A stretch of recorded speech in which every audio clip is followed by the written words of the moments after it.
Om Shanti. Good morning. 28 जून 2021 आज सोमवार है।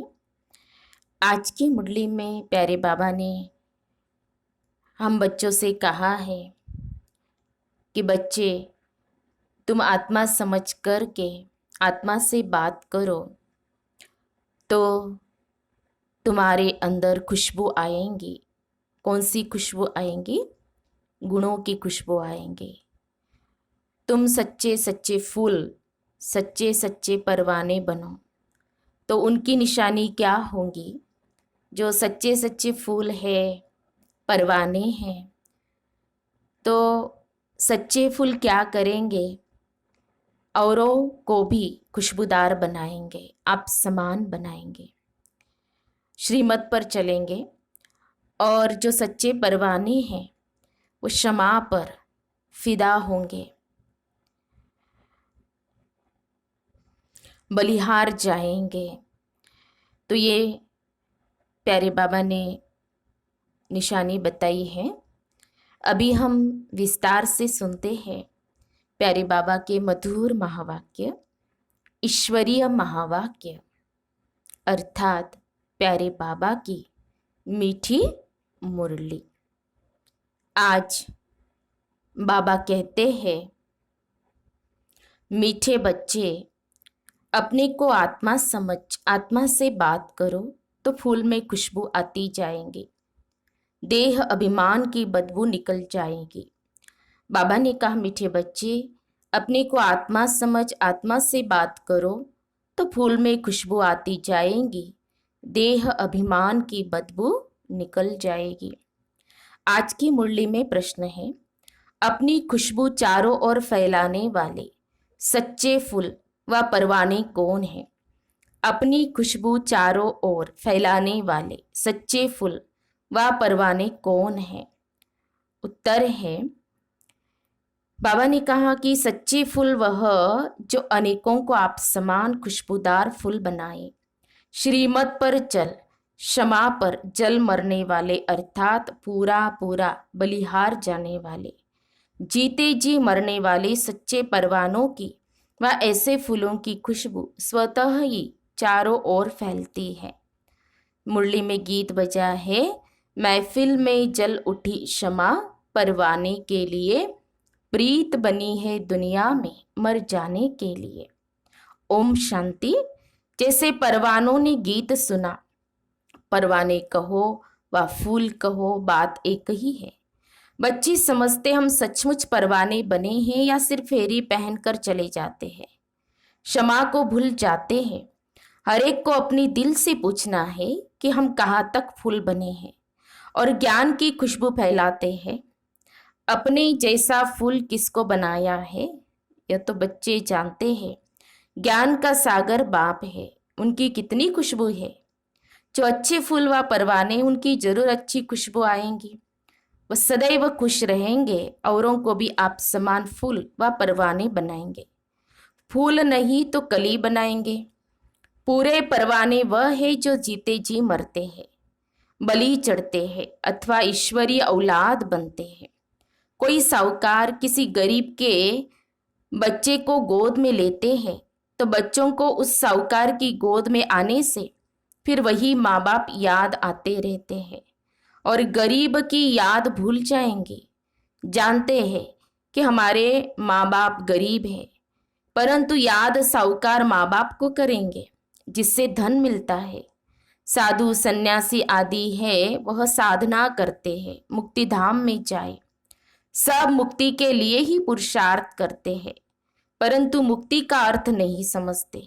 कोई कहते हैं ज्योति ज्योत समाएंगे, कोई समझते हैं पार निर्वाण धाम जाते हैं। निर्वाण धाम में जाने को ज्योति में समाना या मिल जाना नहीं कहा जाता। तुम समझते हो हम दूर देश के रहने वाले हैं, इस गंदी दुनिया में रहकर क्या करेंगे?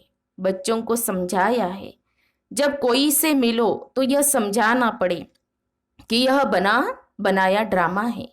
सतयुग, त्रेता, फिर संगम युग। तो यह भी समझाया है, सतयुग के बाद त्रेता का संगम होता है, वह युग फिरता है और यह कल्प फिरता है।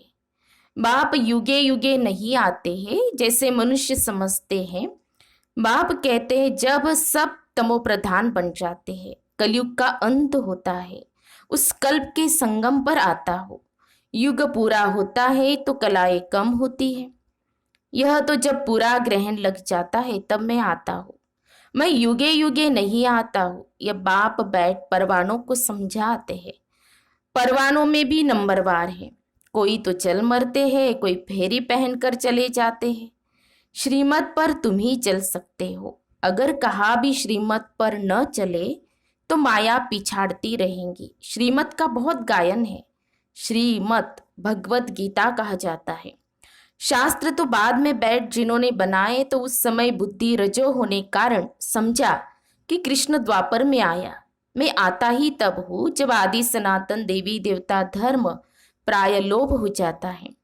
बाकी सब धर्म रहते हैं, ऐसे नहीं कि वह देवता धर्म वाले मनुष्य गुम हो जाते हैं, परंतु यह भूल जाते हैं कि हम देवी देवता धर्म के थे। अपना हिंदू धर्म कह देते हैं। यह भी ड्रामा में नूंद है। जब भूले तब तो फिर मैं आकर देवी देवता धर्म की स्थापना करूं। यह एक ही बाप है जो आकर दुखधाम से सुखधाम का मालिक बनाते हैं। तुम कहेंगे अभी हम नर्क के मालिक हैं। दुनिया को तमो प्रधान तो बनना ही है। सब पतित है, तब तो पावन के आगे जाकर नमस्ते करते हैं। अब बाप कहते श्रीमत पर चलो। जन्म जन्मांतर का बोझा सिर पर बहुत है, नहीं तो त्राही त्राही करना पड़ेगा। वह तो समझते आत्मा निर्लेप है, परंतु नहीं, आत्मा ही सुख दुख देखती है। यह कोई समझते नहीं। बाबा बार बार समझाते मंजिल बहुत भारी है। इस समय तुम पुरुषार्थ करते हो जबकि दुखी हो। जानते हो सतयुग में हम बहुत सुखी रहेंगे। वहां यह पता नहीं रहेगा कि हमको फिर दुखधाम में जाना है। हम सुख में कैसे आए हैं, कितने जन्म लेंगे, कुछ भी नहीं जानते। अभी तुम जानते हो तो ऊंच कौन ठहरे। तुम ईश्वर की औलाद होने के कारण जैसे ईश्वर नॉलेजफुल है, ऐसे तुम भी नॉलेजफुल ठहरे। अभी तुम ईश्वरीय औलाद हो, परंतु नंबरवार। कोई तो बड़े मस्त है, समझते हम बाबा की मत पर चलते रहते हैं। जितना मत पर चलेंगे उतना श्रेष्ठ बनेंगे। बाप सम्मुख बैठ बच्चों को समझाते हैं। बच्चे देह अभिमान छोड़ देही अभिमानी बनो, निरंतर याद करो। बाप तो सदैव है ही सुखदाता। ऐसे नहीं कि दुख भी बाप ही देते हैं।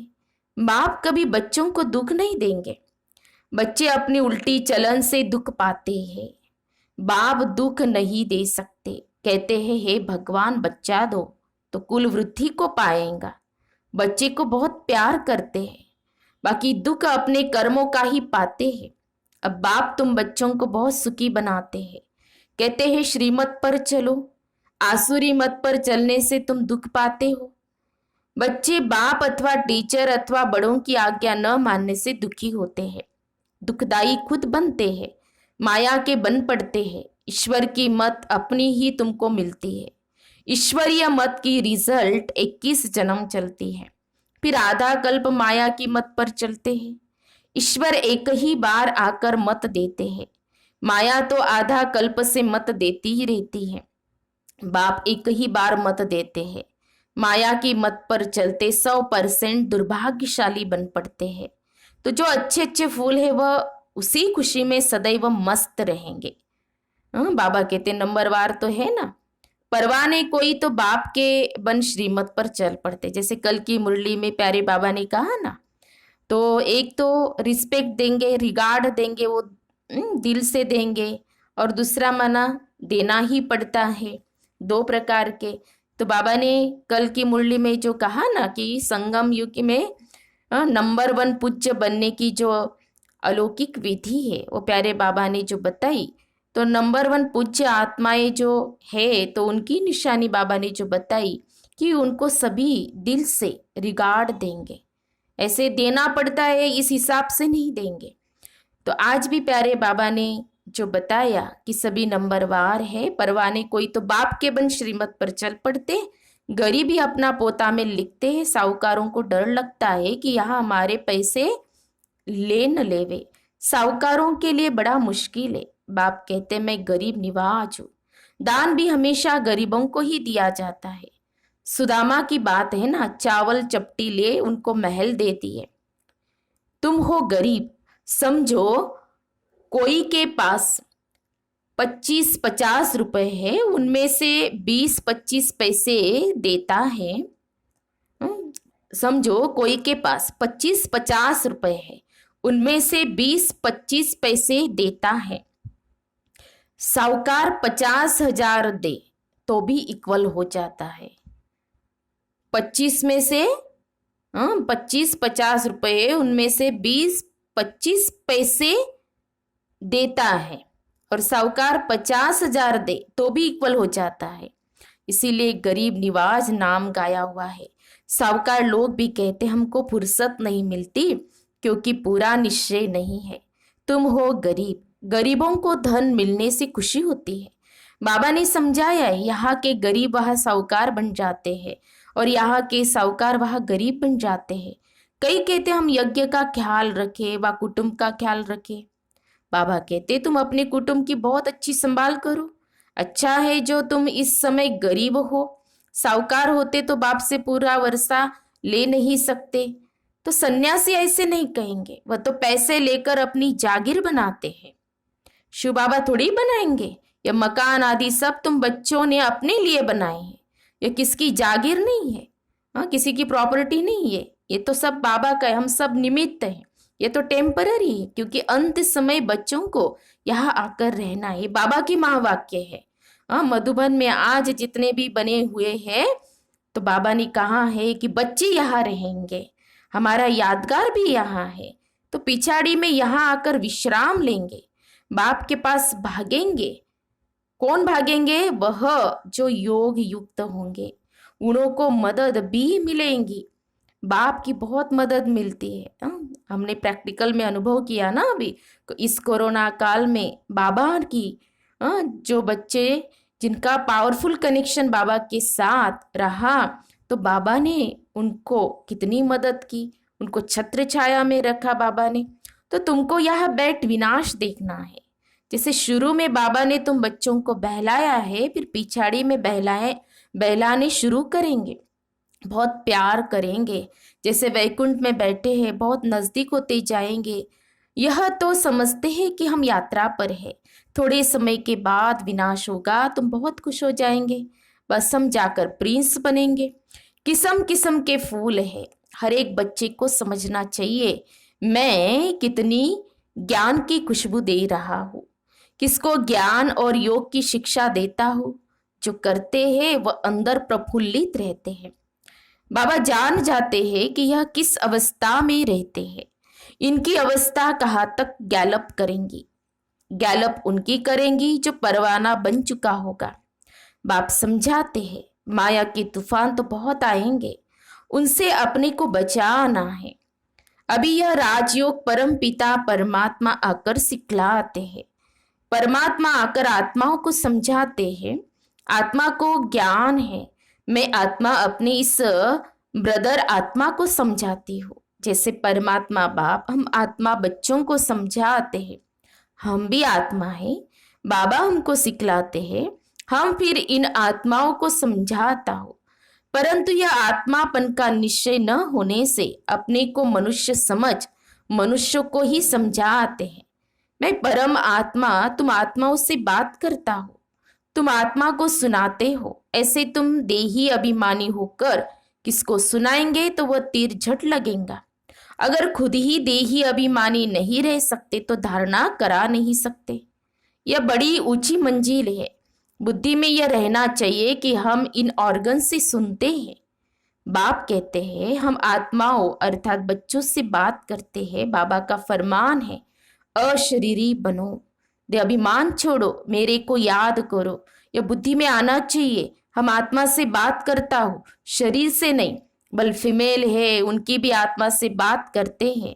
तुम बच्चे समझते हो हम बाबा के तो बन गए, परंतु नहीं, इसमें बड़ी सूक्ष्म बुद्धि चलती है। मैं आत्मा हूँ, मैं इनकी आत्मा को समझाता हूँ। यह हमारा भाई है, इनको रास्ता बताना है। आत्मा समझ रही है ऐसे समझो, तब आत्मा को तीर लगे। देह को देखकर सुनाते हो तो आत्मा सुनती नहीं है। पहले यह वार्निंग दो कि मैं आत्मा से बात करता हूं। आत्मा को न तो मेल न फीमेल कहेंगे। आत्मा तो न्यारी है। मेल फीमेल शरीर से नाम पड़ता है। जैसे ब्रह्मा सरस्वती को मेल फीमेल कहेंगे, शिव बाबा को न मेल न फीमेल कहेंगे। तो बाप आत्माओं को समझाते, बड़ी मंजिल है, पॉइंट बड़ी कड़ी है। आत्मा को इंजेक्शन लगाना है, तब देह अभिमान टूटता है, नहीं तो खुशबू नहीं आएंगी, ताकत नहीं रहेंगी। बात बहुत छोटी है, हम आत्मा से बात कर रहे हैं। बाप कहते हैं तुमको वापिस जाना है, इसलिए देही अभिमानी बनो, मन मना भव, फिर ऑटोमेटिकली मध्याजी भव आ जाता है। अभी बड़ी सूक्ष्म बुद्धि मिलती है। सवेरे में बैठ विचार सागर मंथन करना है। दिन में तो सर्विस करनी है क्योंकि कर्म योगी है। लिखा भी हुआ है, नींद को जीतने वाले बनो, रात को जागकर कमाई करो। दिन में तो माया का बड़ा बखेरा है। अमृत वेले वायुमंडल अच्छा है। बाबा को यह तो लिखते नहीं कि फलाने टाइम पर उठकर विचार सागर मंथन करते हैं। बड़ी मेहनत है। विश्व के तुम मालिक बनते हो, यहाँ तो हद के मालिक हो। पानी की हद पर भी कितना झगड़ा चलता रहता है, दुश्मनी लगी पड़ी है। आपस में एक दो को ब्रदर्स समझते नहीं, सिर्फ ऐसे ही कह देते हैं कि हम सब एक हैं। एक तो हो न सके, अनेक आत्माएं हैं, सबका अपना अपना पार्ट है। तुम यहाँ बैठे हो, कल पहले भी बैठे होंगे। पत्ता हिला ड्रामा अनुसार, ऐसे नहीं पत्ते पत्ते को परमात्मा हिलाते हैं। ऐसी ऐसी बातें समझकर फिर समझाओ। हर एक समझ सकते हैं कि हम परवाना बने हैं। हम बाबा की मत पर चलते रहते हैं, फालतू बातें तो नहीं करते हैं। कहा अपना पैसा पाप की तरफ तो नहीं लगा रहे हैं। कहा अपना पैसा पाप की तरफ तो नहीं लगा रहे हैं। हमें चेक करना है कि जैसे आज प्यारे बाबा ने जो मुरली के अंदर कहा कि चलो, एक उदाहरण दिया बाबा ने कि 25-50 रुपए कमाते हैं, उसमें से 20 या 25 पैसे, ज्यादा भी नहीं, 20 या 25 उसमें से ही ईश्वरीय सेवा के लिए बाबा के यज्ञ में सफल करते हैं, तो उसका कई गुना, पदम गुना बाबा रिटर्न तो देते ही हैं। तो हमें सोचना है कि हम पैसा कहाँ लगा रहे हैं, कहाँ वेस्ट कर रहे हैं। तो ये हमें चेक जरूर करना है, क्योंकि अभी ऐसा समय है, क्योंकि अभी तो सफल करेंगे तो रिटर्न मिलेगा, बाद में तो सफल भी नहीं कर पाएंगे, क्योंकि समय ऐसा आने वाला है। अच्छा, मीठे मीठे सिखी लदे बच्चों प्रति माता पिता बाप दादा का याद प्यार और गुड मॉर्निंग। रूहानी बाप की रूहानी बच्चों को नमस्ते। हम रूहानी बच्चों की रूहानी बाप दादा को याद प्यार और नमस्ते नमस्ते। ओम शांति ओम शांति ओम शांति। गुड मॉर्निंग बाबा, शुक्रिया बाबा, थैंक्स बाबा। धारणा के लिए मुख्य सार, पद्मा पदम शुक्रिया प्यारे बाबा आपका। फिर धारणा के लिए मुख्य सार, आज की मुरली का सार 2 पॉइंट में। पहली पॉइंट, स्वयं को आत्मा समझ आत्मा से बात करनी है। देही अभिमानी बनकर सुनने सुनाने से धारणा अच्छी होगी। दूसरी पॉइंट, नींद को जीतने वाला बनना है। रात को जागकर कमाई करनी है। रात को जागकर माना बाबा ने टाइम भी बताया हुआ है 2 बजे के बाद। तो रात को जागकर कमाई करनी है, विचार सागर मंथन करना है, किसी भी फालतू बातों में अपना समय नहीं गंवाना है। फिर आज की मुरली में प्यारे बाबा का वरदान है, माया की नॉलेज से इनोसेंट और ज्ञान में सेंट बनने वाले संपूर्ण पवित्र भव। माया की नॉलेज से इनोसेंट और ज्ञान में सेंट बनने वाले संपूर्ण पवित्र भव। स्पष्टीकरण है, जैसे सतयुगी आत्माएं विकारों की बातों की नॉलेज से इनोसेंट होती है, वही संस्कार स्पष्ट स्मृति में रहे तो माया की नॉलेज से इनोसेंट बन जाएंगे। लेकिन भविष्य संस्कार स्मृति में स्पष्ट तभी रहेंगे जब आत्मिक स्वरूप की स्मृति सदाकाल और स्पष्ट होंगी। जैसे देह स्पष्ट दिखाई देती है, वैसे अपनी आत्मा का स्वरूप स्पष्ट दिखाई दे, अर्थात अनुभव में आए तब कहेंगे माया से इनोसेंट और ज्ञान में सेंट अर्थात संपूर्ण पवित्र। स्लोगन है, अंदर की अशुद्धि ही संपूर्ण शुद्ध बनने में विघ्न डालती है। अंदर की अशुद्धि ही संपूर्ण शुद्ध बनने में विघ्न डालती है। हम सब ने सुने प्यारे बाबा के मधुर महावाक्य, ईश्वरीय महावाक्य। तो आज प्यारे बाबा ने हम बच्चों को अटेंशन दिलवाया कि बच्चे तुम्हें खुशबूदार फूल बनना है तो, और सच्चा परवाना। तो आज सारा दिन हम इस स्वमान का अभ्यास जरूर करेंगे। मैं सच्चा परवाना हूँ, जीते जी मरने वाला, बाबा पर फिदा होने वाला और बलिहार जाने वाला मैं सच्चा परवाना हूँ। और फिर प्यारे बाबा ने जो बताया कि तुम खुशबूदार फूल, तो खुशबूदार फूल क्या करेंगे, औरों को भी अपनी खुशबू जरूर फैलाएंगे। और आज जैसे प्यारे बाबा ने वरदान में कहा कि संपूर्ण पवित्र कैसे बन सकते हैं, जब हम इनोसेंट बनेंगे माया से। जैसे सतयुग में हम माया से इनोसेंट रहते हैं, और जब ये स्मृति हमें सदाकाल और स्पष्ट अनुभव होंगी कि मैं आत्मा हूँ, सदाकाल और स्पष्ट। तो आत्मा समझने से क्या होगा कि हमारी वो स्थिति बन जाएगी जो सतयुग में हमारी स्थिति थी। तो इसीलिए बार बार बाबा ने जो कहा कि आत्मा समझना है, औरों को भी आत्मा देखना है, इसकी भी प्रैक्टिस हमें करनी है। कर्म करते हुए सारा दिन इस पर भी हम अटेंशन देंगे। और फिर प्यारे बाबा ने धन के बारे में भी बताया कि कैसे जरूर सफल करना है। और गरीबों का इतना, तो साहूकारों का अगर 50,000 होगा तो वो भी इक्वल हो जाता है, ये प्यारे बाबा ने कहा है। तो हमें सोचना है कि कैसे भी करके बाबा के यज्ञ में हमें अपना धन जरूर, जितना भी हम सोचते हैं ना मेरे पास नहीं है, अभी तो ऐसा चल रहा है, कोरोना में तो चारों तरफ क्या है, इतनी महंगाई बढ़ गई है, हो गई है, और फिर क्या करें। बाबा ने तो ये नहीं कहा है ना कि सब मुझे दे दो, ये भी बाबा ने नहीं कहा है, अपने कुटुंब की भी लेकिन अगर हम बाबा के इसमें सफल करते हैं तो कई गुना, पदम गुना रिटर्न हमें मिलता है। और बाबा हमारी संभाल भी, परवरिश भी करते हैं अच्छी तरह से। तो इसलिए अपना जो पैसा है वो पाप कर्मों में नहीं वेस्ट गवाना नहीं है, लेकिन बाबा के इसमें हमें क्या करना है, जरूर सफल करना है। तो आज की जो पूरी मुरली है शिक्षाओं भरी, धारणाओं भरी है, और हम सभी इसका जरूर क्या करेंगे, विचार सागर मंथन भी जरूर करेंगे। अच्छा, ओम शांति, ओम शांति, ओम शांति।